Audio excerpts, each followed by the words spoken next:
What I've noticed with winners is like they will win once doing one thing and then they become winners. They just learn how to win. Antonio Lombardo is a serial entrepreneur, starting 7 businesses in the last 15 years. Starting a modest college painting company, to now owning a suite of profitable businesses ranging from a successful real estate brokerage, property management and insurance companies, as well as managing his highly lucrative crypto treasury. all built from the ground up through utilizing grassroots strategies such as cold calling, door knocking, and building rapport with clients. And every no, every rejection is just one more closer to that yes. It's excruciatingly hard, but the barrier to entry is very, very low. So like there's little subtle things you do that you sabotage yourself. I think we made like 40 or 50,000 bucks in 4 months, like 4 or 5 months. It's a short season in Michigan. And to be honest, the hardest part about starting a business, there's the operations side, which is tough, but there's nothing until you generate revenue. So I'm sure some people are asking the question, like, why would someone spend 30 years building a book of business and then why would they sell it to you? Burnout. I'm 38 years old and I feel it now. And that's what fiat means by declaration. So we're all playing this game of, okay, the money's worth something because, but there's nothing fundamentally behind it. What's your long-term investment strategy? My long-term investment strategy is to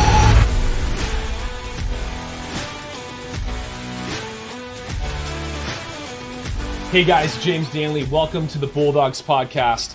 Today we have a very special guest for you, a good friend of mine and a serial entrepreneur, Antonio Lombardo. This guy has started over 7 businesses over the last 15 years, and he's built an entire life around entrepreneurship. So for any of those of you that are interested in the entrepreneurial life, that's what today's episode is going to be about. A man that's never really worked for anybody else. He's just started a lot of businesses. Antonio, great to have you with us, brother. It's a great introduction. Thanks for having me today. So let's start at the beginning, man. I want people to hear some of your life story and kind of like where you've come from. And to give you guys like an overview, Antonio was born and raised in Michigan, started a bunch of businesses, and we're talking about businesses in real estate development, real estate investment, brokerage, sales, mortgage, insurance, property management, and crypto sectors. So he's built a lot of real estate-based businesses and some other investment companies in other areas as well. Also moved his entire family to Florida and has made a lot of other interesting transitions throughout his life. So it's a cool journey story. So let's go back to the beginning, man. Where were you raised? What was your upbringing like? So I was born and raised here in Bloomfield Hills, Michigan. Went to Andover High School. When I was younger, I had an upper middle class upbringing. It was a great life, awesome family. I have a younger sister, an older half sister, mom and dad that loved each other. But like a lot of families, we went through divorce. And in that process, my father was a real estate developer too, a home builder, and owned and ran a heating and air conditioning business. But after the divorce, it was one of those drawn out, nasty divorces, and our family ended up falling into poverty. So we were on welfare. I had like no direction in my life. My dad ended up moving to Florida. So it was kind of a tough time where I had to fend for myself and kind of figure out what I wanted to do with my life without a lot of direction at that time. So the general upbringing was really positive and a firm foundation. The great thing is looking back now, like the chapter of distress and fighting uphill battles is what built my character. It gave me strength. Before that, even though we were in a very comfortable financial situation, I had to go to therapy as a kid. I had, self-awareness, like kind of issues, and just fought with like depression a little bit, like some kind of mild depression when I was younger. So I would say what defines me in my background is really the tough chapters. I think that's something that a lot of people can identify with, especially in modern America. I mean, the majority of households, at least half of them, end up in divorce, and it does affect the kids depending on the ages. What I think is really interesting is the fact that your dad was kind of this, had an entrepreneurial career, and like that kind of fell apart with the market collapse, and you guys ended up broke through that in the divorce process.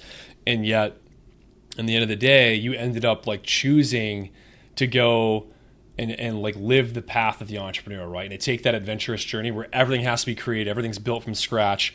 There's no safety net. Instead of going the corporate route and taking like a steady job. And in my opinion, you're a man that's gifted in finance and management. You have all these skill sets with regards to how you deal with people and your communication skills, and you can sell. But it's incredible that you chose that path after like what you experienced growing up. Talk to me about that a little bit. Like, why do you think that is? You made that decision. That's true. I don't think about that very often, and I wonder how much of our lives are hardwired, like either in DNA and our upbringing, or maybe just observed from our parents and from our mentors and people that we are surrounded by. My father always woke up really early. He was up at like 4:30 or 5 a.m. I woke up with him. I remember him singing in the shower, like just always got an early start. He worked late, put in a lot of hours. If he was sick, he still went to work and would just grind all day, like no time off. Like he just was an entrepreneur.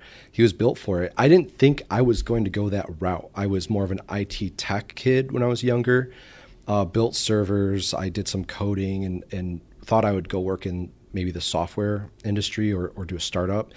And then I was aimless in high school after that divorce and when things were just completely off kilter.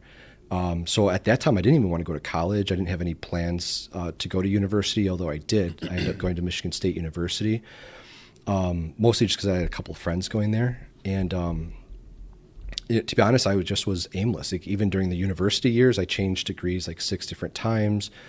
I wanted to go into finance or banking, but never expected to start my own business. What actually pushed me into entrepreneurship were two things. One is when I graduated, it was 2009, a really horrible time to go into banking. And so I think I may have maybe had those, seeds planted from my dad at a young age. I had other family members that were entrepreneurs too. But I was really shoved into it. So like I couldn't get an unpaid internship in Chicago or New York. Like nobody was hiring. The banks were literally melting down as I was graduating. Everyone was boycotting Wall Street too. Boycotting Wall Street. I mean, it was just, I was listening to Peter Schiff. He's like, dude, the whole world's melting down. Like it was just a crazy, crazy time. No one that I knew were getting any decent job.